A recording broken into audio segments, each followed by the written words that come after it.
अच्छा एक कथा सुना देते हैं इसी पर आपको। एक बार काशी से पड़े हुए एक अति विद्वान ब्राह्मण राम राम करते हुए ट्रेन में बैठकर अपने गांव की तरफ जा रहे थे। भागवत सीख करके आए थे, बढ़िया भागवताचार्य बनकर आए थे। अब आते आते मार्ग में जब ट्रेन में बैठे थे तो राम राम कर रहे थे। अजीब कतरी ने उनका काम तमाम कर दिया। अब बेचारे स्टेशन पर उतरे कि कुछ खा लेते हैं, तो एक फल वाले के पास गए। अच्छा ये वाला फल भी काट दो, ये वाला फल भी काट दो, ये वाला फल भी काट दो। फल बेचने वाले ने 2-4 प्रकार के फल काट करके उनको दिए और जैसे ही जेब में हाथ डाल रहे थे तो पहले जेब अलग होते थे, ऐसे नहीं होते थे पैंट शर्ट वाले, एक बनियान होती थी उसी पर जेब होता था। और जैसे ही उस जेब में हाथ डाला तो हाथ बाहर निकल गया। और पंडित जी समझ गए हम तो राम राम करते रहे और कोई यहाँ पूरा काम कर गया। अच्छा पैसे गए तो गए, जाने का जो टिकट था वो भी गया। फल वाले को कहा भैया अपने फल अपने पास रखो। तो फल वाले ने सोचा कि ब्राह्मण देवता हैं,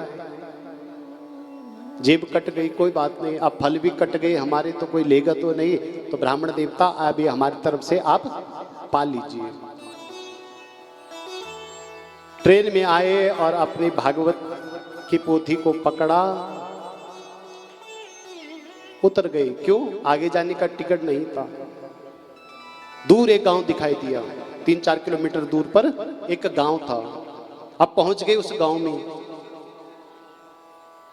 सोचा इस गांव में कोई ब्राह्मण होंगे तो उनके पास जाता हूं। ब्राह्मण देवता के पास गए, ब्राह्मण को राम राम किया, कहा महाराज राम राम, मैं काशी से आया हूं। तो ब्राह्मण ने कहा कि हमारी तरफ से तुम कलकत्ता से आओ। बोला मैं भागवताचार्य हूं। बोला ये क्या होता है? बोला मैं भागवत करता हूं। बोला हमने तो कभी सुना नहीं ये नाम।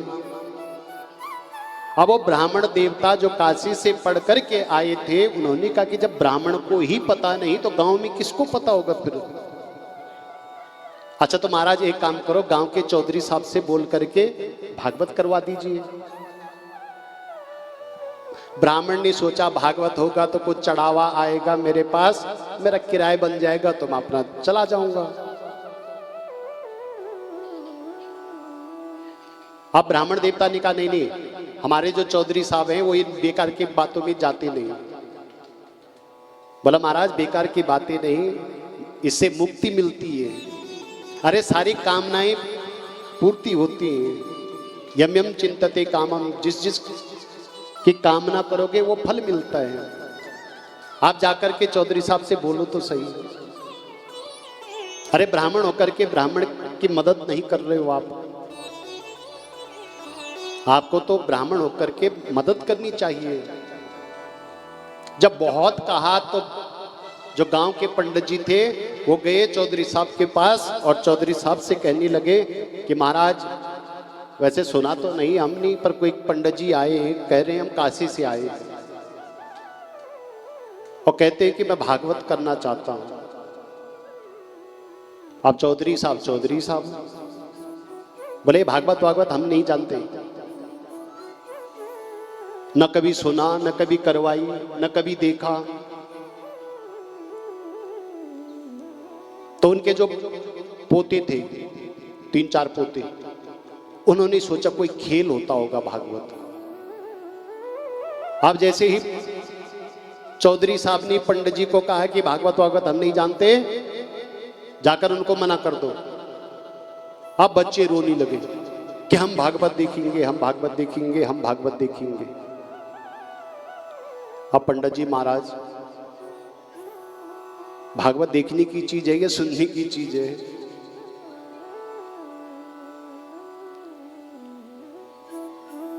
तो चौधरी साहब ने कहा कि जाओ बोलो उनको कि भागवत दिखाओ बच्चों को। बच्चे रो रहे हैं। अब आ गए पंडित जी महाराज काशी से पढ़े हुए भागवत की पोथी लेकर के मन में विचार कर रहे थे, पहले मंगलाचरण करूंगा, फिर पूजन ऐसा करूंगा, फिर कथा प्रारंभ होगी। आज जैसे ही बैठे तो एक कंबल था, उसी कंबल को बिछाया, और बिछाया कहां पर? जिस शिला पर चौधरी साहब बैठते थे। उस समय चौधरी साहब भोजन कर रहे थे और बच्चे इकट्ठे हो गए वहां पर, बोला दिखाओ भागवत, दिखाओ भागवत। और पंडित जी ने आराम से कंबल बिछाया, उस पर बैठ गए, बार बार भागवत जी को प्रणाम किया, मंगलाचरण किया। अब भागवत सुने कौन? बच्चे कह रहे भागवत दिखाओ। सोचा चौधरी साहब आएंगे तो तब प्रारंभ करूंगा। अच्छा, चौधरी साहब भोजन करके आए, और भोजन करके जब चौधरी साहब पहुंचे तो चौधरी साहब तो उस शिला पर सोते थे भोजन करके दोपहर के समय में, और पंडित जी ने वहां पर रख दी भागवत जी। तो चौधरी साहब बगल में बैठे, थोड़ी सी जगह थी, और पंडित जी के गोद में लेट करके वो तो खराटे मारकर सोने लगे। अब पंडित जी ने सोचा कि जिस बेचारी ने दक्षिणा देनी थी ये तो वही सो गए, अब दक्षिणा कौन देगा? तो बोला चौधरी साहब उठ जाओ। तो चौधरी साहब नहीं उठे। फिर दोबारा बोला चौधरी साहब उठ जाओ। अब चौधरी साहब को आया क्रोध कि देखो, कई लोग होते हैं जिनको जगा लिया तो मारने के लिए दौड़ते हैं। चौधरी साहब को क्रोध आया, पंडित जी पर एक थप्पड़ मार दिया। और पंडित जी ने सोचा धिक्कार है, हमारे लिए काशी से पढ़े हुए भागवताचार्य बने हैं और यहाँ हम कुट रहे हैं। तो पंडित जी ने भी एक जमा दी चौधरी साहब के ऊपर। अच्छा, चौधरी साहब के जो इष्ट मित्र थे उन्होंने कहा हो गई भागवत प्रारंभ, क्योंकि किसी को पता था नहीं। बोला हो गई भागवत प्रारंभ।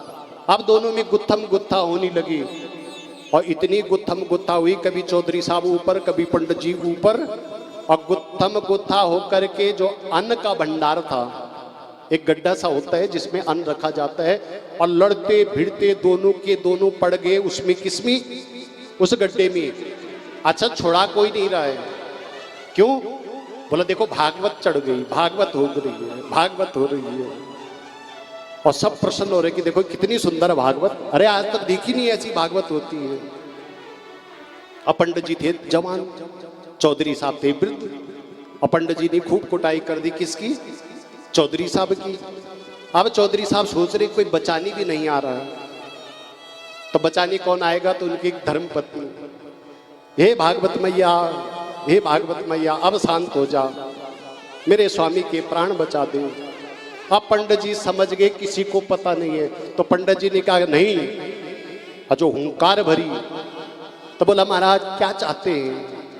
बोला जिस पर भागवत चढ़ जाती है उसको 500 देने पड़ते हैं। तो समय गिनता कौन है, घर के अंदर गई, जो पैसा मिला पंडित जी के ऊपर छोड़ दी। पंडित जी ने वो पैसे पकड़े, उस गर्त से बाहर आए, भागवत जी को रखा अपने मस्तक में, और पंडित जी चल गए। अब जब पंडित जी जा रहे तो घबरा भी रहे, पीछे पीछे देख रहे हैं। अब गांव के लोग कह रहे देखो भागवत जा रही, खेलते हुए जा रही है, भागवत जा रही, खेलते हुए जा रही है। तो जो सज्जन लोग थे उन्होंने फिर चौधरी साहब को ऊपर निकाला और हाथ जोड़कर कहने लगे कि धन्य हैं आप ही भागवत करवा सकते हैं, इतना साहस किसी में नहीं है। बोले वृंदावन बिहारी लाल की जय।